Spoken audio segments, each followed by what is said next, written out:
Hello friends, welcome to Gargi classes. Date आज 3 नवंबर 2020 और देख लेते हैं इंडियन एक्सप्रेस के एडिटोरियल पेज और आइडिया पेज से इंपॉर्टेंट आर्टिकल्स जो आज हम डिस्कस करेंगे। सबसे पहला ये वाला आर्टिकल है, इंडिया की इकोनॉमिक रिकवरी से रिलेटेड डिस्कस करेंगे। बट ये थोड़ा सा केवल एक होता है ना, सिग्नल पॉइंट ऑफ व्यू से देखेंगे कि हाँ थोड़ा सा अभी चल क्या रहा है, ट्रेंडिंग क्या है। ज़्यादा लॉन्ग टर्म में इतना कुछ काम का रहेगा नहीं, क्योंकि अभी का ट्रेंड है, हो सकता है आने वाले टाइम पे और ज़्यादा अच्छे से परफॉर्म करती हुई इकोनॉमी दिखाई दे। और प्रीवियसली देखा हमने कि कितना बुरा परफॉर्म किया है first quarter of this financial year. ठीक है, तो वो देखेंगे इसमें क्या चल रहा है अभी। ये आर्टिकल अच्छा है, स्क्रैप द इंडेमनिटी। ठीक है, ये आर्टिकल बहुत मतलब अपने आप में बहुत इंपॉर्टेंट है।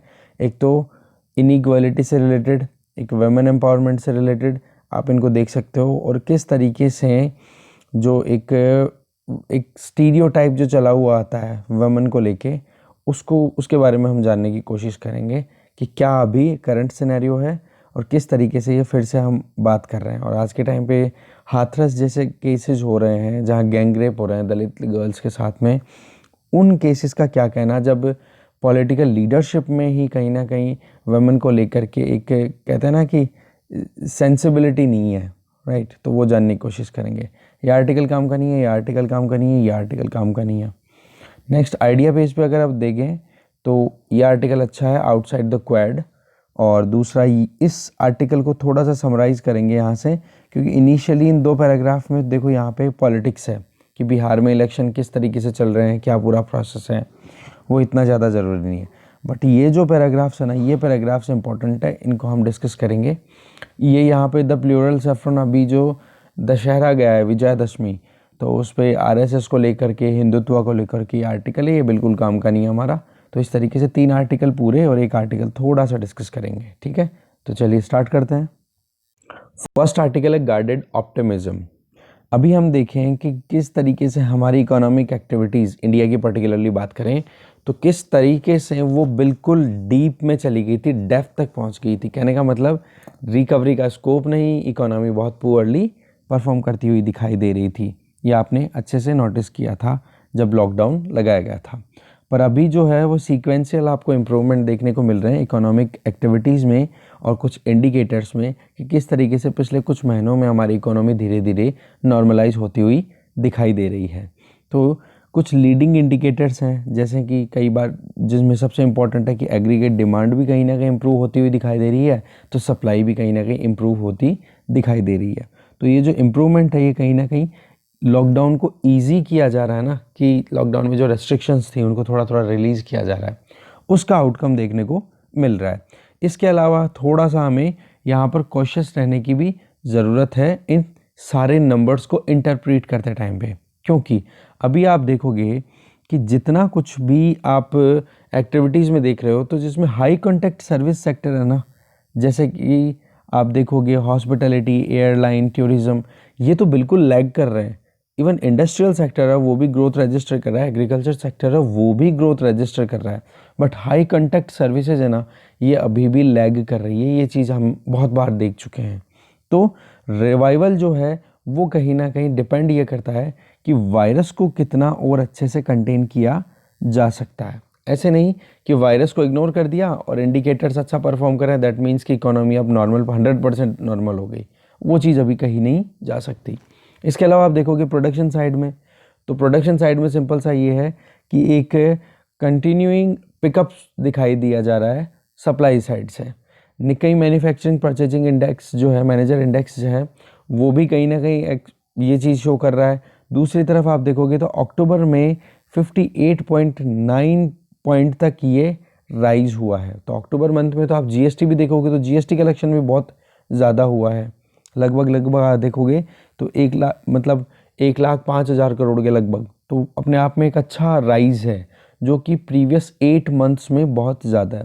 रही सही में एक्सप्लेन पेज में मैंने आपको बताया था इंडेक्स ऑफ 8 कोर इंडस्ट्रीज, जिसका सितंबर में आप देखोगे तो वो ऑलमोस्ट उसी लेवल पे पहुंच गया जिस लेवल पे वो प्रीवियस मतलब 2019 में था, जिसमें आप देखोगे कोल इंडस्ट्री, इलेक्ट्रिसिटी और स्टील स्विंगिंग, ये अपने आप में पॉजिटिव टेरिटरी मतलब पॉजिटिवली परफॉर्म करते हुए दिखाई दे रहे हैं। तो कहने का मतलब ये नंबरिंग जो है कहीं ना कहीं फेवरेबल ही है। बट वही बात है, थोड़ा सा कॉशियस रहने की ज़रूरत है। अब कॉशियस क्यों, कि क्या ये अभी शॉर्ट टर्म में ही क्योंकि फेस्टिव सीजन है, या फिर वाकई में लॉन्ग टर्म में हमें आउटकम देने वाला है। तो ये चीज़ हमें कहीं ना कहीं देखनी पड़ेगी। रही सही में जीएसटी का जो कलेक्शन है 1,05,000 करोड़ का, तो उसमें से 10% तो आप देखोगे, मतलब प्रीवियस ईयर के अक्टूबर मंथ के देखेंगे तो आपको 10% एक्स्ट्रा दिखा है।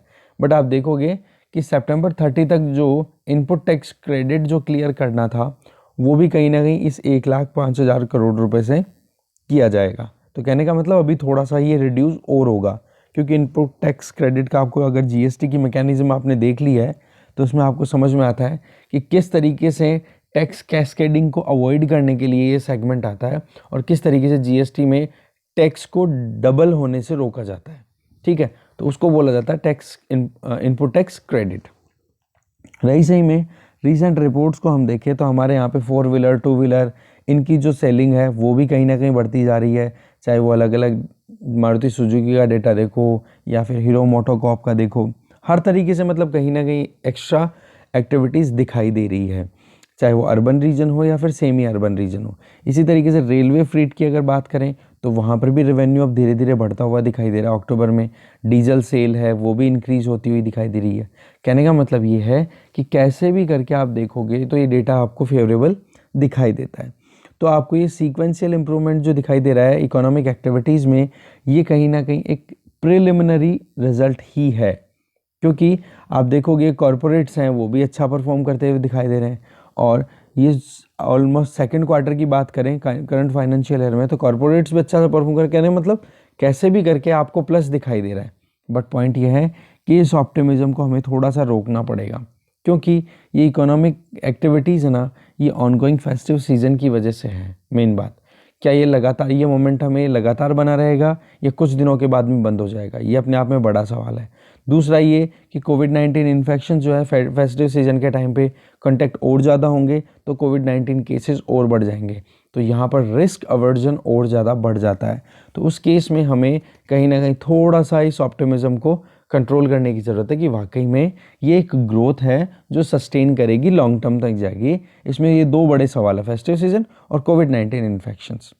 ठीक है, तो इस तरीके से आप देख सकते हो। और इसके अलावा एक पॉइंट और बोल रहे हैं यहाँ पे आर्टिकल में कि अनसर्टेनिटी रिलेटेड टू इनकम, कि घर में इनकम ही प्रॉपर नहीं होगी तो लोग डिमांड क्यों करेंगे। आप फेस्टिवल के टाइम पे तो क्या होता है, हर कोई ये सोचता है कि चलो ठीक है कुछ करते हैं, बट इनकम अनसर्टेनिटी को भी अवॉइड करने की ज़रूरत है, जो कि आप देख रहे हो हमारी ग्रोथ ट्रेजेक्ट्री को आने वाले टाइम पे बहुत ज़बरदस्त तरीके से इम्पैक्ट करेगी एडवर्सली। ठीक है, तो ये सबसे इम्पोर्टेंट चीज़ है कि हम किस तरीके से आगे बढ़ते हैं। डेटा तो अपने आप में फेवरेबल है, दैट्स ओके, बट वाकई में ये चीज़ हमें मिलेगी वो एक देखने वाली बात है। नेक्स्ट आर्टिकल है स्क्रैप द इंडेमनिटी। अभी आपको पता होना चाहिए कि कमलनाथ कांग्रेस की जो कांग्रेस की तरफ से जो सीएम बने थे, अभी शिवराज सिंह चौहान फिर से बन गए हैं बीजेपी के, उनके पहले कमलनाथ बने थे। उन्होंने अपनी एक कलीग जो कि वहाँ की दलित कम्युनिटी से बिलोंग करती है जिनका नाम है इमरती देवी, उनको आइटम बोला था। अभी लेटेस्ट क्या है कि केरला के कांग्रेस लीडर हैं जिनका नाम है मुल्लापल्ली रामचंद्रन, ये देखो यहाँ पे नाम। ठीक है, इन्होंने भी ये ऐसा ही कुछ अभी स्टेटमेंट दिए हैं। मतलब आप कह सकते हो कि किस तरीके से सेक्सिस्ट अब्यूज़ जो है वो पॉलिटिकल सिनेरियो में बार बार देखने को मिल रहा है। और ये दोनों के दोनों लीडर्स कांग्रेस के हैं, पर ऐसा नहीं है कि ये केवल कांग्रेस में ही होता है। आप देख सकते हो हर एक पॉलिटिकल पार्टी में, और इंडियन पॉलिटिक्स में फीमेल्स के लिए इतना ज़्यादा स्पेस बचा ही नहीं है, और फीमेल अगर आती भी हैं तो उनका एक तरीके से यूज़ किया जाता है। ठीक है, तो आप देख सकते हो हर तरफ कहीं ना कहीं इनके ऊपर जो एक पॉलिटिकल इनको एक कहीं ना कहीं जो भी ये लूज स्टॉक्स करता है ना, इनके लिए अगर पॉलिटिकली इनको पे करनी पड़े ना प्राइस, तो डेफिनेटली इनको कहीं ना कहीं इनकी ज़बान पे लगाम लगाया जा सकता है। बट प्रॉब्लम क्या है कि अभी तक ये लेटेस्ट दो केसेस जो हैं, इन दोनों केसेस में दोनों लीडर्स, ये जो मुल्लापल्ली रामचंद्रन है ये भी फॉर्मर यूनियन गवर्नमेंट के मिनिस्टर रह चुके हैं, समझ गए। तो इन दोनों के ऊपर अभी तक भी ऐसा कुछ एक जो कहते हैं ना कि एक वार हो, अटैक हो कि भाई अब आपको पॉलिटिक्स में इतना एक्टिव रोल दिया गया है, अब आपको आने वाले टाइम में 2 साल 3 साल हम आपको मौका नहीं देंगे, क्योंकि आप ये गलत स्टेटमेंट देते हो, जो कि हमारी कॉन्स्टिट्यूशनल वैल्यूज़ के अकॉर्डिंग भी है। सोशल एथोस जो हैं, हमारे एथिकल जो चीज़ें होनी चाहिए कि एक लीडर में, वो चीज़ें आप अवॉइड कर रहे हो। और रही सही में सीधा सा क्या निकल रहा है हमारे यहाँ पर, इनइक्वालिटी, जेंडर इनइक्वालिटी रिपीटेडली सामने आती रहती है। ओके, तो ऐसे लीडर्स की कुछ ना कुछ पॉलिटिकल कोस्ट डिसाइड होनी चाहिए कि भाई आप ये सेक्सिस्ट अब्यूज़ करते हो ना, तो इससे आपको ये लॉस हो जाएगा। तो आप देखो, अगर लीडरशिप में यही प्रॉब्लम है, तो जो हाथरस में अभी मर्डर हुआ है एक दलित लड़की का, वो कैसे फिर बाद में अपने आप को जस्टिफाई कर पाएंगे या जस्टिस गेन कर पाएंगे? समझ गए? तो ये कोई कांग्रेस तक ही लिमिटेड नहीं है, ये हमारी इंडियन पॉलिटिक्स की प्रॉब्लम है। ठीक है। और रामचंद्रन जैसे जो ये रिपीटेडली बोलते रहते हैं प्लेटिट्यूड्स का मतलब होता है एक तरीके से कि आप अनर्थक बातें करते रहते हो, अंट शंट हर कुछ ही बातें करना शुरू कर दो। तो ये चीज़ें तो कहीं ना कहीं अब फैशन बाई सोसाइटी हो गया है कि हर कोई आता है, कोई स्टेटमेंट दे देता है। दूसरी तरफ आप देखोगे हमारे यहाँ पे कल्चर है, पॉलिटिक्स है, वो भी कहीं ना कहीं आपने मल्टी एथनिसिटी है हमारे यहाँ पे। साथ में हमारी प्रीएम्बल सीधा इक्वालिटी को प्रमोट करने की बात करते हैं हम, और विमेन और मैन दोनों को इक्वली, एक तरीके से equal payment for equal work, तो equal wages for equal work, इस तरीके के हम प्रमोशन करते हैं। और वुमेन के लिए अलग से प्रोविजंस भी करते हैं, कैसे भी करके वुमेन एम्पावरमेंट आए। तो आप देख सकते हो ये रिपीटेशन होना इन चीज़ों का, वो भी हमारी मेन स्ट्रीम पॉलिटिकल इश्यूज़ में, तो वो चीज़ कहीं ना कहीं कंसर्निंग है। तो यहाँ पर आप देखोगे ये रेटोरिक जो है ना, ये लगातार कहीं ना कहीं सुनाई देता रहता है हमारी पॉलिटिक्स में। तो कहीं ना कहीं वुमेन रिप्रेजेंटेशन को भी आप देखोगे तो वो बहुत ही कम है। रही सही में आप देखोगे तो इस पब्लिक स्फेयर, पर्टिकुलर बात करें इसकी पॉलिटिक्स की, ये केवल और केवल मेल टर्फ बन के रह गया है। केवल और केवल मेल जो है वो यहाँ पे आके अपना स्पोर्ट्स खेल सकते हैं, बाकी किसी के अलावा कोई मौका नहीं है। टॉक्सिक स्पीच का लगातार सुनना अपने आप में बहुत बड़ी चीज़ है, और इसी तरीके से आप एक तरीके से सेक्सुअल डिसऑनर भी करते हो। तो ये चीज़ें कहीं ना कहीं रुकनी चाहिए। दूसरी तरफ आप देखो, जब तक हम वुमेन पॉलिटिशियंस को मेन लीडिंग रोल्स में नहीं लेके आएंगे, चलो अभी तो आप एनडीए गवर्नमेंट को देखो तो कहीं ना कहीं बहुत इंपॉर्टेंट रोल है, जैसे defence ministry, finance ministry, previously बात कर रहा हूँ मैं, अभी की नहीं, जैसे प्रीवियस एनडीए गवर्नमेंट की, जिसमें डिफेंस मिनिस्ट्री और एक्सटर्नल अफेयर मिनिस्ट्री दो वुमेन के हाथ में थी, ये अपने आप में बहुत इंपॉर्टेंट रोल था। तो इस तरीके से वुमेन पार्टिसिपेशन हमें इंक्रीज़ करने की ज़रूरत है। इसी तरीके से ये जो चीफ मिजोगिनी जो चल रही है ना, कि जो औरतों के खिलाफ जो एक तरीके से उल्टी सीधी बातें बोली जाती है, ये ख़त्म होनी चाहिए।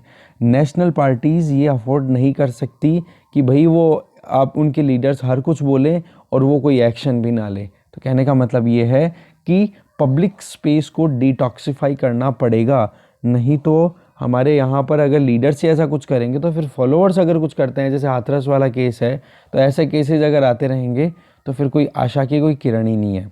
ठीक है, नेक्स्ट आर्टिकल देखते हैं। नेक्स्ट आर्टिकल है आउटसाइड द क्वाड।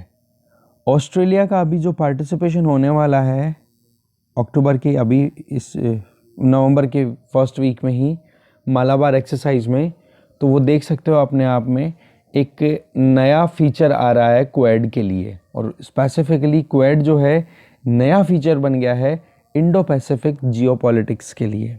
आप देख सकते हो रिसेंटली अगर पूरे डेवलपमेंट को हम देखें कि कितना क्विकली ये जो पॉलिटिकल विल दिखाई गई है इन 4 कंट्रीज़ की कैपिटल से, मतलब गवर्नमेंट्स के द्वारा, जो कि कैनबरा से, दिल्ली से, टोक्यो से और वाशिंगटन से, वो अपने आप में बहुत ही सिग्निफिकेंट है। और रही सही में अगर वाशिंगटन की बात करें तो वो तो तब हो रही है जब अभी इनकम्बेंट प्रेसिडेंट डोनाल्ड ट्रंप का ये फर्स्ट टर्म का लास्ट वीक है।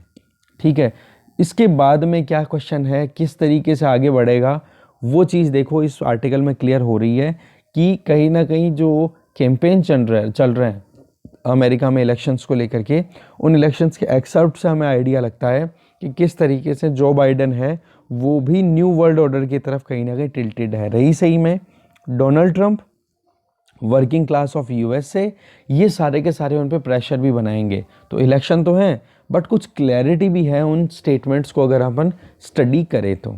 ओके, क्वेड की सस्टेनेबिलिटी की पे अगर सवाल आए तो वो तो देखो अपने आप में एक सवाल है ही, बट पॉइंट ये है कि इंडिया इसका फुल एडवांटेज कैसे ले सकता है, जो भी पॉसिबिलिटीज़ अभी दिखाई दे रही है। बस वही बात कि यूएसए के इलेक्शंस जो है ना वो अपने आप में बहुत सारे इंटरप्रिटेशन करते हुए दिखाई दे रहे हैं, और दूसरी तरफ इंटरनेशनल कोalition की बात भी करें तो उसमें भी कहीं ना कहीं आपको कुछ कन्फ्यूज़न भी है तो कुछ क्लैरिटी भी है। क्लैरिटी क्या है कि रिपब्लिकन्स हो चाहे डेमोक्रेट्स हो, वो कहीं ना कहीं चाइनीज़ एग्रेशन को और जनरल वर्ड करें, पर्टिकुलर तो चाइनीज़ एग्रेशन, और जनरल वर्ड की बात करें तो दैट इज़ इमर्जिंग चैलेंजेस। दोनों के लिए दोनों पार्टीज जो हैं अमेरिका की लीडिंग पार्टीज, वो कहीं ना कहीं फ्रंट में आके फेस करने के लिए रेडी हैं। आप देखोगे चेंजेज आए हैं अभी रिसेंटली, जो इम्पोर्टेंट जो कंट्रीज़ हैं, 5 आइज जिनको बोला जाता है, वहाँ पर इंडिया को इनवाइट करना, G7 को एक्सपेंड करके उसमें मतलब और कंट्रीज़ को ऐड करना, उसकी जो प्रपोजल दी गई थी डोनाल्ड ट्रंप के द्वारा, तो वो अपने आप में कहीं ना कहीं इमर्जिंग चैलेंजेस को टैकल करने के हिसाब से ही था। 5 आइज में आप देखोगे एंग्लो अमेरिकन अलायंस है ये, जिसमें US, UK, Canada, Australia, New Zealand होते हैं, और G7 आपको पता ही है कि वर्ल्ड की टॉप 7 इकोनॉमीज़ हैं ये, जो कि वेस्टर्न पॉलिटिक्स और ग्लोबल इकोनॉमिक मैनेजमेंट में बहुत इंपॉर्टेंट रोल प्ले करती है। तो आप देख सकते हो एक तरीके से अब रही सही में यूके की तरफ से एक प्रपोजल आया कि लीग ऑफ डेमोक्रेसीज, तो उसमें हर तरीके से वो काम किन किन चीज़ों पर करेंगे सारे मिलकर के। यहाँ पर लाइक माइंडेडनेस ज़्यादा आ रही है, शेयर्ड वैल्यूज़ हो गई, कॉमर्स हो गई, corruption, taxation, climate change, digital governance, ये जो कि अभी जो मेन इश्यूज़ है ना, जो इमर्जिंग चैलेंजेस है, उन पर काम करने के लिए ये सारे के सारे साथ में आ रहे हैं। अब दिल्ली की जो पॉलिटिकल विल है उसने बिल्कुल क्लियर कर दिया है कि कैसे भी करके अब आगे बढ़ने की ज़रूरत है। ठीक है, तो कहने का मतलब एक आप देखोगे कि ऐसा नैरेटिव आया है जिससे कि हमने कैसे भी करके कम्युनिटी को साइड में करने की कोशिश की है, और उसमें स्पेसिफिकली आप देखोगे तो चाइना को मार्जिनलाइज करने की कोशिश की जा रही है कि भाई ग्लोबल सप्लाई चेन में अब जो इंडिया है या फिर इंडिया के साथ में जो लाइक माइंडेड कंट्रीज है, जैसे कि आप पर्टिकुलर बात की जाए क्वेड ग्रुप की, तो उनका ये सोचना है कि कैसे भी करके ग्लोबल सप्लाई चेन में चाइना की डिपेंडेंस को या चाइना पे डिपेंडेंस को रिड्यूस किया जाए। अब वर्ल्ड जो है वो लगातार चेंज होता जा रहा है। अब इसी को साथ में देखते हुए इंडिया ने भी अपनी खुद की शुरुआत जो की थी इंडिपेंडेंस के बाद में 1950s में नॉन अलाइनमेंट मूवमेंट की, उससे भी खुद को थोड़ा स्विच कर लिया है। अब अपने खुद के डिसीजन इंडिया लेना शुरू कर रहा है। तो इसका मतलब क्या हो गया, नॉन अलाइनमेंट मूवमेंट की वजह से तो क्या था कि वर्ल्ड इंस्टीट्यूशंस में इंडिया ने इतना असर्टिव रोल प्ले नहीं किया। हाँ किया बेशक, पर अभी जो है वो कहीं ना कहीं अपने खुद के इंटरेस्ट को ध्यान में रख करके फिर आगे बढ़ेगा इंडिया। दूसरा आप देखोगे कि 1950s में जो आइडियलिज्म था वो अपने आप में बहुत ही ज़्यादा डोमिनेटिंग फैक्टर हुआ करता था, पर उस आइडियलिज्म और एग्जीक्यूशन उसका अगर देखें तो वहाँ पर गैप बहुत ज़्यादा दिखाई दे रहा था। फिर उस आइडियलिज्म से आपने देखा कि कोल्ड वॉर का ड्यूरेशन चल ही रहा था। फिर 1970 में हमने खुद ने एक नया इंटरनेशनल इकोनॉमिक ऑर्डर स्टैब्लिश करने की कोशिश की कि कैसे भी करके नॉन अलाइनमेंट मूवमेंट की जो कंट्रीज़ हैं उनकी इकोनॉमिक नीड्स को, उनकी ज़रूरतों को फुलफ़िल किया जा सके, जिससे कि कोल्ड वॉर के टाइम पे जो दो पार्टीज़ थी यूएसए और यूएसएसआर, उनकी तरफ टिल्ट ना होना पड़े। ठीक है, तो इस तरीके से आप देखोगे वहाँ पे ग्रुप 77 भी आता है, पर आप देखोगे अल्टीमेटली रिजल्ट उसका बहुत ही मीगर, मतलब ज़्यादा कोई इफ़ेक्टिव रिजल्ट नहीं मिलता है। ये हो गया हमारा फर्स्ट फेज़ तो हो गया 1950s का, फिर 1970s का। अब थर्ड फेज़ की बात करते हैं। जैसे ही कोल्ड वॉर एंड होता है, सोवियत यूनियन का डिसइंटीग्रेशन होता है, तो उसके बाद में इंडिया की जो इकोनॉमिक पॉलिटिक्स है या फिर जियो पॉलिटिक्स है उसमें सब में एक तरीके से गजब का चेंज आता है। ठीक है, तो थर्ड फेज़ के टाइम पे क्या होता है, यूनिपोलर मूवमेंट आना शुरू होता है, जब केवल और केवल यूएसए की बातें सुननी शुरू कर दी जाती है। इवन रशिया जो कि यूएसएसआर की लेगेसी को फॉलो करेगा, लेगेसी को कंटिन्यू करेगा, उसने भी अपने आप को कहीं ना कहीं यूएसए के साथ में एसोसिएट करने की कोशिश की थी 1990s में और 2000s में। अभी तो चलो ठीक है, दोनों के बीच में टेंशन है, और आपको पता भी होगा कि जैसे ही यूएसएसआर डिसइंटीग्रेट होने वाला था, उसके टाइम पे ही G7 पहले से चलता आ रहा था, उसको बढ़ा करके रशिया को ऐड करके G8 कर दिया गया था, ठीक है। और फिर जैसे ही रशिया ने क्रीमिया को हड़पा 2013-14 में, फिर वापस से रशिया को निकाल दिया, G7 हो गया। तो कहने का मतलब ये है कि यूएसए की मोनोपोली अपने आप में या हेजेमनी स्टैब्लिश हो गई थी। और उसी टाइम पे आप देखोगे वॉशिंगटन कंसेंसस, आपने ये इकोनॉमिक्स में पढ़ा होगा, वॉशिंगटन कंसेंसस, कि किस तरीके से ग्लोबलाइजेशन को प्रमोट करने के लिए अमेरिकन इंस्टीट्यूशंस, अमेरिका की डोमिनेंस वाले इंस्टीट्यूशन जैसे वर्ल्ड बैंक हो गया, IMF हो गया, ये कहीं ना कहीं ग्लोबलाइजेशन को प्रमोट करना चाह रहे थे। तो उन चीज़ों को इंडिया ने वहाँ पे एक्सेप्ट किया। रीज़न क्या था? क्योंकि इंडिया का खुद का जो इकोनॉमिक मॉडल था ना, वो हो गया था कोलैप्स, क्योंकि हमारे बैलेंस ऑफ पेमेंट क्राइसिस आ गया था। ये आपको पता होना चाहिए, ठीक है। इसके साथ में दिल्ली के पास में दूसरा कोई ऑप्शन ही नहीं था कि वो अपनी पॉलिटिकल एम्बिशंस को रोके थोड़ा बहुत, ठीक है। कि क्योंकि हमारे यहाँ पर अगर इकोनॉमिक रिफॉर्म्स, LPG रिफॉर्म्स नहीं आते, तो क्या आज हम जिस स्टेज पे हैं उस पे होते?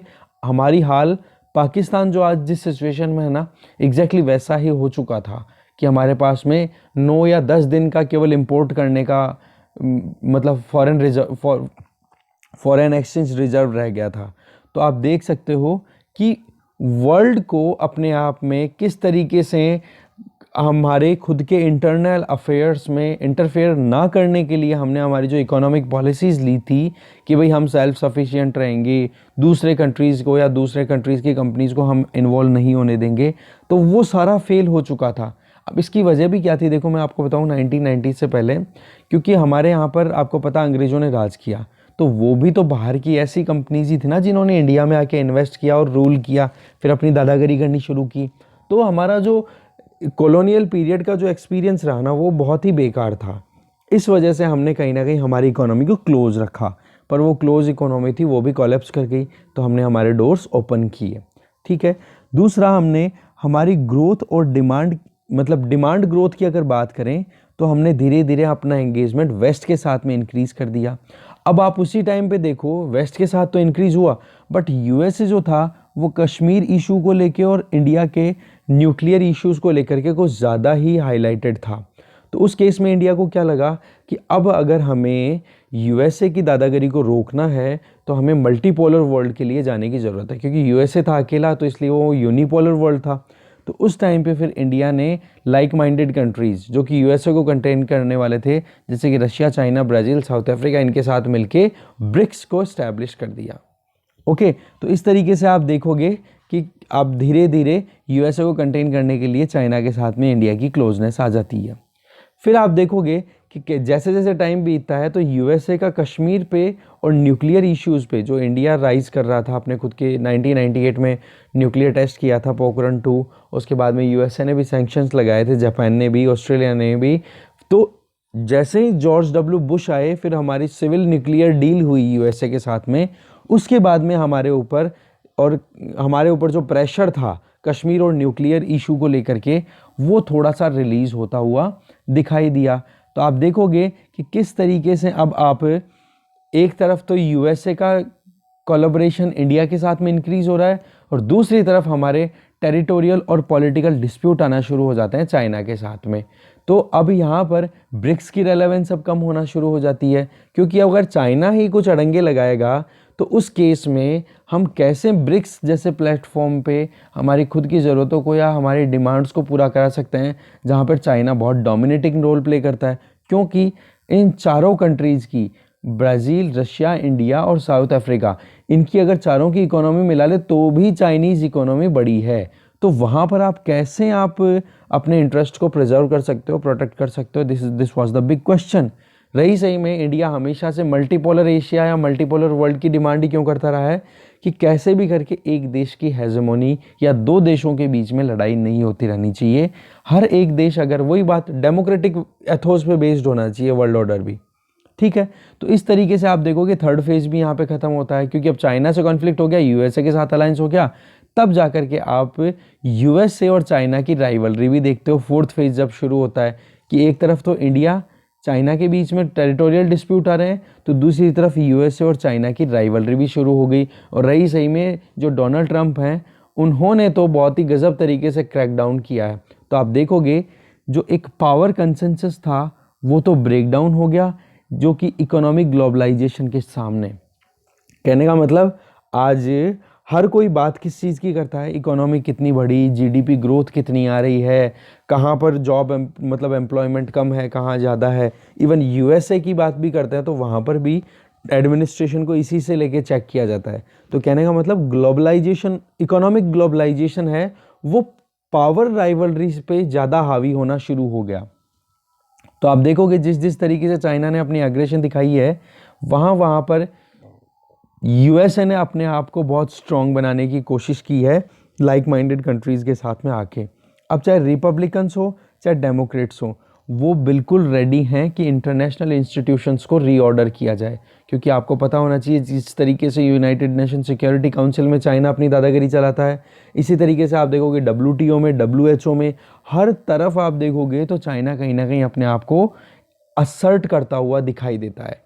तो क्वेड की पॉसिबिलिटीज़ केवल डिफेंस तक हो, इससे इस तक ही ना रुक करके डोनाल्ड ट्रंप एडमिनिस्ट्रेशन ने तो ये कहा है कि और पॉसिबिलिटीज़ पे भी काम किया जाए। और इसके लिए ये नहीं है कि केवल रिपब्लिकन्स हैं वही रेडी हैं, डेमोक्रेट्स भी हैं, वो भी इस चीज़ के लिए रेडी हैं। आपको पता होना चाहिए कि जो 5 आइज़ जिनके बारे में हमने एंग्लो अमेरिकन जो कम्युनिटी के जो लोग हैं उनकी पूरी ग्रुपिंग है, उसमें अभी टोक्यो में मीटिंग हुई थी उसकी, तो इंडिया को वहाँ पर बुलाया गया था कि आप यहाँ पर आओ, पार्टिसिपेट करो। तो आप देख सकते हो वहाँ पर बहुत इंपॉर्टेंट इश्यूज़ पे बातचीत हुई, जैसे कि एक वाइडर सर्कल डेवलप करने की ज़रूरत है इंटरेस्टेड कंट्रीज़ के साथ मिलके, और रही सही में इंटेलिजेंस शेयरिंग और कॉपरेशन की बात भी हुई। तो आप देख सकते हो इंडिया की रेपुटेशन जो है अपने 4th फेज़ में और बढ़ती हुई दिखाई दे रही है। और इसके अलावा क्वेड प्लस में भी जो ट्रंप एडमिनिस्ट्रेशन है वो लगातार इस चीज़ की तरफ काम कर रहा है कि कैसे भी करके Brazil, Israel, New Zealand, south Korea और वियतनाम को भी इस क्वेड प्लस में पार्टिसिपेशन के लिए मौका मिले, जिससे कि और अच्छे से कोऑर्डिनेटेड रिस्पॉन्स दिया जा सके चाइना की एग्रेशन के अगेंस्ट। ठीक है, रही सही में आप देखोगे इंडिया जो है जापान और ऑस्ट्रेलिया के साथ में एक रेजिलिएंट सप्लाई चेन बनाने के लिए भी एंगेज्ड है कि कैसे भी करके वर्ल्ड सप्लाई चेन को चाइना की रिलायंस से हटाया जाए। मतलब केवल चाइना ही डोमिनेट करे ऐसा नहीं, क्योंकि कोविड-19 के टाइम पे आपने देखा कि किस तरीके से हर एक कंट्री में जितने भी इक्विपमेंट्स आ रहे हैं वो ज़्यादातर चाइना से इंपोर्ट हो रहे हैं, मैन्युफैक्चर चाइना में हो रहे हैं। तो यूके हो गया, यूएस हो गया, इन सब ने मिलकर फिर डिसाइड किया कि भाई हमारे यहाँ पर डोमेस्टिक प्रोडक्शन करने की ज़रूरत है, यूँ तो फिर हम बर्बाद हो जाएंगे। ठीक है, तो इस तरीके से एक ब्रेक ले लो आप। हाँ, हम बात कर रहे थे, तो अभी देखो अमेरिका में रिपब्लिकन्स और डेमोक्रेट्स दोनों के दोनों कहीं ना कहीं इस चीज़ के लिए तैयार हैं कि एक फ्री वर्ल्ड होना चाहिए, किसी एक कंट्री की डोमिनेंस नहीं होना चाहिए।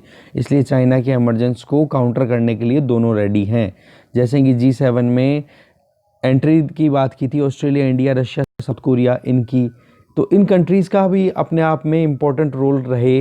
कैसे भी करके वही बात, मल्टीपोलर वर्ल्ड ऑर्डर होना चाहिए, किसी एक कंट्री का सामना ना करना पड़े, एक कंट्री की हेजेमनी नहीं होनी चाहिए।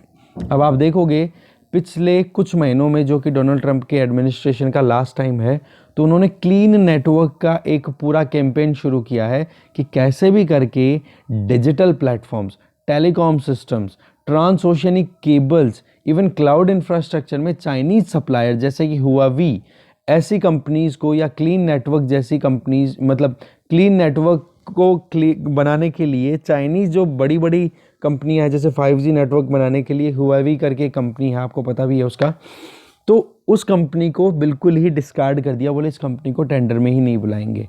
यही चीज़ आप देखोगे तो इंडिया भी करता हुआ दिखाई दे रहा है, जहां हमने 100 से ज़्यादा चाइनीज़ एप्लीकेशंस को बैन कर दिया, और 5G के लिए हमने भी हुआवी को ज़्यादा एंटरटेन नहीं किया है। इवन रिलायंस जियो को ये कह दिया कि भाई आप बनाओ जो भी नेटवर्क आप बनाना चाहते हो।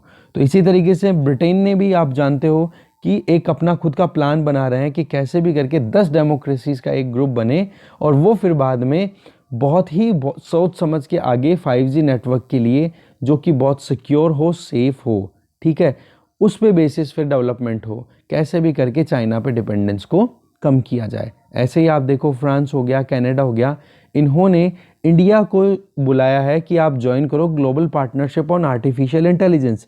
तो इससे क्या होगा, टोटल 15 कंट्रीज इसमें इंक्लूडेड रहेंगे, तो आप एक responsible artificial intelligence based segment को डेवलप कर सको। क्योंकि वही बात, चाइना जो है वो तो कहीं ना कहीं एक ऐसा कंट्री है जो ऑटोक्रेटिक है, वो तो लगाम रखना चाहता है अपने सिटीजन्स पे, जबकि डेमोक्रेटिक वैल्यूज़ पे अगर बेस्ड आर्टिफिशियल इंटेलिजेंस सेगमेंट तैयार होता है तो वो ज़्यादा सही रहेगा। क्योंकि वर्ल्ड की डेमोक्रेसीज़ के बीच में आप देख सकते हो एक नया ही अलायंस निकल के आ रहा है, तो इंडिया उसमें अपने आप में बहुत इंपॉर्टेंट रोल प्ले करता है, क्योंकि वर्ल्ड की लार्जेस्ट डेमोक्रेसी है इंडिया, ठीक है। इसी तरीके से आप देखोगे यूएसए का इलेक्शन जो भी होगा, ठीक है, तो अभी ग्लोबल ट्रेंडिंग सिस्टम जो है ना, उसमें आप देख सकते हो चाइना की सक्सेस लगातार उनको डिस्टॉर्ट करने में लगी हुई है, चाहे वो WTO हो, WHO हो, कुछ भी हो। अगर ट्रंप जीतते हैं ना, तो देखो WTO को तो वो तो बिल्कुल ही ज़बरदस्त तरीके से चेंज कर देंगे। और फिर भी अगर जो बाइडन भी आते हैं ना, वो तो चलो फिर भी ये कहते हैं कि कैसे भी करके नॉर्मलाइज्ड वे के अंदर जो एक्टिविटीज़ होती हैं, जो होती रही हैं वर्ल्ड ट्रेड में, वो होती रहे। बट आप एक चीज़ ध्यान देखो, अमेरिका में एक कैंपेन चल चुका है जिसमें बोला जाता है कि अमेरिकन प्रोडक्ट्स को ही परचेज करो। तो वो कैंपेन जो है वो हमारे बाई अमेरिकन, ठीक है, वो कैंपेन इंडिया के आत्मनिर्भर भारत कैंपेन से ही कहीं ना कहीं मैच करता हुआ दिखाई देता है। तो ये जो दोनों एक्ट है ना, ये दोनों की दोनों फंक्शनिंग या ये दोनों टर्म, ये अपने आप में WTO की रूलिंग्स के बिल्कुल अगेंस्ट है। तो कहने का मतलब चाहे जो बाइडन आओ, चाहे डोनाल्ड ट्रंप आओ, देखो जी रिफॉर्म्स तो आएंगे, इसमें तो कोई डाउट ही नहीं है। और क्वेड जो है ना, वो अपने आप में एक रूटीन टर्म बन चुकी है। बट जो इम्पोर्टेंट चीज़ है वो ये कि दिल्ली किस तरीके से पार्टिसिपेट करता है, और दिल्ली आपको पता है बहुत ही अच्छे से एग्रेसिवली और बहुत सोच समझ के आगे बढ़ रहा है कि कैसे भी करके इंडिया की इकोनॉमिक प्रॉस्पेरिटी इंश्योर की जाए और किस तरीके से टेक्नोलॉजिकल फ्यूचर हमारा सेफ किया जा सकता है। तो वही बात, ग्लोबल ऑर्डर को किस तरीके से बनाया जाए जिसमें रिसोर्सेज भी हो दिल्ली के पास में, लेवरेज भी हो, पॉलिटिकल विल भी हो, जो कि अभी दिखाई दे रही कि है, ठीक है। नेक्स्ट आर्टिकल देखते हैं। नेक्स्ट आर्टिकल है नीडेड री इन्वेंटिंग नेहरू, कि किस तरीके से नेहरू जी को री इन्वेंट करने की ज़रूरत है, कि कैसे हम हमारी प्लूरलिस्टिक सोसाइटी को मेंटेन कर सकते हैं और किस तरीके से इंडिया का जो सेक्युलर मॉडल है उसको हम कंटिन्यू कर सकते हैं। अब देखो यहाँ पर तो क्या रेलेवेंस बताई जा रही है कि बिहार में कैसे इलेक्शन हो रहा है, क्या प्लस है क्या माइनस है, कौन आगे है कौन पीछे है, उसकी बजाय हम ज़्यादा ध्यान दें, इलेक्शंस को अवॉइड करें और फंडामेंटल चीज़ों पे ज़्यादा विश्वास करें कि हमारे काम की क्या है एग्ज़ाम के पॉइंट ऑफ व्यू से। देखो आज हमारा देश जो है वो कहीं ना कहीं बहुत सारी परेशानियों का, बहुत सारे इश्यूज़ का सामना करता हुआ दिखाई दे रहा है। तो हमें ज़रूरत है कि हम इंडिया के आइडिया को प्रिजर्व करें और स्ट्रेंथन करें। उसके लिए कहीं ना कहीं एक हम्बलिस्ट डिसएडवांटेज्ड इंडियन की बात भी करें हमारे यहाँ पे, तो वो कहीं ना कहीं इस चीज़ को लेके कंसर्न है कि इंडिया का फ्यूचर क्या रहेगा। तो हमारे यहाँ पर एक जो डोमिनेंट लिबरल विजडम हुआ करती थी नेशन के लिए, वो कहीं ना कहीं अब डिके होती हुई दिखाई दे रही है, जहाँ पर हर एक सोसाइटी के सेक्शन को, इसके अलावा हर एक क्लास को इक्वल कहीं ना कहीं रोल मिला करता था और उनकी राइट्स को अपहेल्ड किया जाता था। आप देखो कि हमारे यहाँ पे इमेजिन्ड कम्युनिटी बेस्ड हमारा कंट्री चला करता था। अगर हम इस इमेजिन्ड कम्युनिटी बेस्ड आइडिया को छोड़ देंगे तो कहीं ना कहीं ज़्यादा डिजास्टरस साबित हो जाएगा, क्योंकि हमारा सोशल और मॉरल ओरिएंटेशन है ना, वो इसी इमेजिनेशन पे बेस्ड है कि कैसे भी करके हमारे यहाँ पे सोशल रिलीजियस हार्मनी मेंटेन रहे। आप देखोगे जवाहरलाल नेहरू जो हमारे फर्स्ट प्राइम मिनिस्टर थे, उन्होंने रिपीटेडली एक ही चीज़ कही थी, माना कि आप पास्ट में नहीं जी सकते, बट दैट डजेंट मीन कि आप पास्ट को इग्नोर कर दो, आपको पास्ट से बहुत कुछ सीखना चाहिए। तो वो ही चीज़ हमें अभी अप्लाई करने की ज़रूरत है कि क्या हमारी कल्चरल मेमोरीज़ रही हैं, क्या हमारे सेंटिमेंट्स रहे हैं, किस तरीके से हमारे इमोशन बेस्ड हमने हमारा खुद का कंट्री तैयार किया है, तो आप उसको नहीं छोड़ सकते। दैट मीन्स कि मल्टी लेवल प्लूरैलिटी जो है ना इंडिया की सोसाइटी में, वो हमारे फ्यूचर के लिए बहुत ज़्यादा ज़रूरी है। और अगर इस प्लूरैलिटी को हमने इरेज करना शुरू कर दिया, जो कहीं ना कहीं दिखाई भी देता है डायरेक्टली इनडायरेक्टली, तो वो डिज़ास्टर में कन्वर्ट हो जाएगा। और इसका बेस्ट एग्जाम्पल है कि मल्टी लेवल प्लूरैलिटी को इग्नोर किसने किया था? पाकिस्तान ने। और पाकिस्तान शुरुआती 10 सालों में ही बहुत सारी परेशानियों का सामना करता हुआ मिला था हमें। तो आप देख सकते हो, अगर इसी तरीके से हम पाकिस्तान वाला पाथ फॉलो करेंगे तो हम भी बहुत सारी परेशानियों का सामना ही करेंगे, कुछ और ऑप्शन अपने पास में नहीं रह जाएगा। प्लूरैलिटी का फीचर जो है वो इंडियन नेशन को डिफाइन करता है, ठीक है। इसको आप देखोगे तो कोई एक्सक्यूज़ नहीं हो सकता, हम टेम्पर नहीं कर सकते। हाँ, ये बात हो सकती है कि इंटीग्रिटी ऑफ द नेशन की जब बात आए तो हम प्लूरैलिटी को कहीं कंट्रोल कर दें, बट हर एक इशू में आप प्लूरैलिटी को कहीं ना कहीं दबाने की कोशिश करो, दैट्स नॉट ओके। क्योंकि हमारे लिए सबसे प्राइम है हमारी इंटेग्रिटी, ठीक है। क्योंकि आपको पता है कि किस तरीके से हमारा देश जो है शुरुआत में इंडिपेंडेंट हुए थे, तब कितनी प्रिंसली स्टेट्स में डिवाइड था। ब्रिटिशर्स की जो एम्पायर थी वो अलग थी, फिर उसको इंटीग्रेट करके हमने नेशन बनाया। तो स्टेट्स में डिवीज़न भी किया हमने, तो एडमिनिस्ट्रेशन पर्पज से किया है, ना कि कुछ और वजह से। तो पॉइंट ये है कि प्लूरैलिटी जो है वो हमारा इंडियन नेशन को डिफाइन करने का एक फीचर है, बट इसका मतलब ये नहीं है कि हम हमारी नेशनल इंटीग्रिटी को भी कॉम्प्रोमाइज़ कर दें। तो यहाँ पर सबसे बड़ी बात यह है कि हमारे जो फोर फादर्स थे, जिनमें दो इम्पोर्टेंट लीडर्स, एक तो नेहरू एक पटेल, इन्होंने एक चीज़ बड़ी क्लियरली कन्वे की थी 1947 और 1950s में, जो कि ऑलरेडी हमने डिस्कस की, ठीक है, कि plurality is okay but integration से ऊपर नहीं जाएगा। आप देखो इंडिया ने किस तरीके से रिस्ट्रेंट बरती थी जब कश्मीर से हमारा कोई एग्रीमेंट नहीं हुआ था, और महाराज हरी सिंह जो थे या कश्मीर के, जिन्होंने जब तक इंस्ट्रूमेंट ऑफ एक्सेशन साइन नहीं किया था तब तक कोई कदम नहीं उठाया गया था इंडिया के द्वारा। और जब से आप देखोगे हरी सिंह के साथ में जो एग्रीमेंट हुआ, फिर उसके बाद में इंडियन आर्मी, इंडियन एयरफोर्स ने अपनी एक्टिविटीज़ परफॉर्म करना शुरू किया और कश्मीर को फिर अपने हक में लिया। वो बात अलग है कि अभी पाकिस्तान के अंडर में भी पाकिस्तान ऑक्यूपाइड कश्मीर है, वो उस कॉन्टेक्स्ट में ना जा करके हम ये देखेंगे कि अभी फ़िलहाल किन वैल्यूज़ पे बेस्ड हमारा कंट्री अभी तक सरवाइव कर पाया है। दूसरी तरफ हैदराबाद में जो निज़ाम थे, उनकी किस तरीके से एक्टिविटी हुई थी, क्योंकि उन्होंने जो अपने आप को इंडिपेंडेंट करने की कोशिश की थी, अरब कंट्रीज़ के साथ में अलायंस बनाना, वो तो क्या है, उनके पास में इतना कुछ स्कोप रहा नहीं। चारों तरफ से इंडिया की टेरिटरी से वो कहीं ना कहीं ऑक्यूपाइड थे। और आपको पता होना चाहिए, आपने एनसीईआरटी पढ़ी हो तो, हैदराबाद उस टाइम पे वर्ल्ड के रिचेस्ट प्रिंसली स्टेट्स में से एक था, ठीक है। तो उसी के बाद में आपने देखा कम्युनिस्ट इंसर्जेंसी भी होती है, तो उन सब को रोक दिया जाता है। अब यहाँ पे एक ये फ्रेज है जिसका मतलब मैं बता देता हूँ, ये देखो, निब्ड इन द बड, ठीक है। इसका मतलब होता है किसी चीज़ को रोक देना शुरुआती स्टेज पे ही।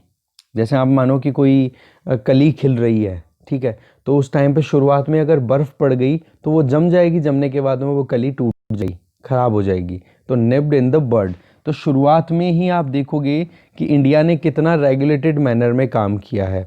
तो इंडिया की डेस्टिनी को फाइनलाइज करने में नेहरू जी का जो कोई भी काम करने का तरीका था, उसने बहुत इंपॉर्टेंट और मेजर रोल प्ले किया है। इवन वर्ल्ड में भी बहुत इंपॉर्टेंट मैसेज दिया था, नॉन अलाइनमेंट मूवमेंट, जिसके बारे में हमने अभी प्रीवियस आर्टिकल में भी डिस्कशन किया था। इसी तरीके से आप देखोगे कांग्रेस जो है, अभी पॉलिटिक्स आ गई थोड़ी सी कि कांग्रेस क्यों हार रही है, तो बोले नेहरूयन जो नेशनलिज्म उसको भूल चुकी है। तो अब अपने काम की चीज़ क्या आ रही है, वो ये कि आइडिया ऑफ इंडिया जो है ना, वो केवल एक ट्रिब्यूट नहीं है, ये प्लूरलिस्टिक और डाइवर्सिफाइड इंडिया के लिए अपने आप में एक ट्रेडिशन है, ये हमारी कल्चर बन चुका है। इससे ज़्यादा अगर देखें तो आप सेंसिटिव, इंक्लूसिव और जस्ट, और आप देखोगे स्ट्रॉन्ग असर्टिव नेशन बनाने के लिए ये दोनों चीज़ें बहुत इंपॉर्टेंट है। क्या? Plurality and diversity. इसके अलावा हम देखें नेहरू जी की जो बुक है डिस्कवरी ऑफ इंडिया, उसमें भी उन्होंने ये चीज़ रिपीटेडली बताई है कि किस तरीके से हमारे प्लूरैलिटी को इम्पोर्टेंस दी जाती है। दूसरा आप देखोगे वोट के लिए या फिर पॉलिटिक्स के लिए हम केवल नेशन को आइडेंटिफाई करें, ये ठीक नहीं है। हमारे यहाँ पर रियल थ्रेट है कि जो अभी कॉन्शियसनेस जो चल रही है ना, वो कहीं ना कहीं डायरेक्शन चेंज कर चुकी है, और स्पेसिफिकली तब उन सोसाइटीज़ में और उस सोसाइटी में जहाँ पर आप देखोगे पोस्ट इंडस्ट्रियल एक्टिविटीज़ परफॉर्म की जाती है। ठीक है, तो हमें कहीं ना कहीं इंडिया को फिर से खुद की जो कोर वैल्यूज़ है ना, कोर कंटेंट, कोर आइडिया पे, उस पे ले जाने की ज़रूरत है। हमें ज़रूरत है कि हमारा जो देश है वो इंक्लूसिव हो, इंटीग्रेटेड हो, उस वे में फिर आगे काम किया जाए। तो पॉइंट यहाँ पे राइटर एक ही चीज़ बोल रहे हैं कि नेहरूवियन नेशनलिज्म को अगर आप देखो तो उसको आप मिमिक्री मत करो, एज इट इज़ कॉपी मत करो, करंट सिचुएशन को ध्यान में रखते हो उसको थोड़ा चेंज करो, बट उसको वैसा का वैसा जो रियल थीम है ना, that should not be changed, उस पे हमें वैसा का वैसा बना हुआ रहना चाहिए। ठीक है, तो इस तरीके से हम हमारी सोसाइटी को या हमारे देश को नेचर में और इंक्लूसिव बना सकते हैं, तो अप्रोच में और अकोमोडेटिव बना सकते हैं, और इसी टाइम पे हमारे सेंटर को या हमारी गवर्नमेंट को और असर्टिव भी होना चाहिए, कंट्री को भी इंटरनेशनल प्लेटफॉर्म्स पे और सेंटर को भी कहीं ना कहीं नेशनल इश्यूज़ में। तो कहने का मतलब हर एक चीज़ में एक अच्छा बैलेंस होने की ज़रूरत है, जो कि हमारा कॉन्स्टिट्यूशन बहुत बढ़िया तरीके से एनविसाज भी करता है, आपको पता होना चाहिए। ठीक है, तो हमारा जो आइडिया है सेक्युलर डेमोक्रेसी, तो वो हमेशा वाइब्रेंट इंस्टीट्यूशंस पे बेस्ड है, तो इंस्टीट्यूशंस को भी हमें प्रोटेक्ट करना चाहिए और उनको प्रोटेक्शन के साथ में और अच्छे से डाइवर्सिफाइड वे में काम करने के लिए प्रमोट करना चाहिए। ठीक है, तो इस तरीके से आज की डिस्कशन यही ख़त्म होती है।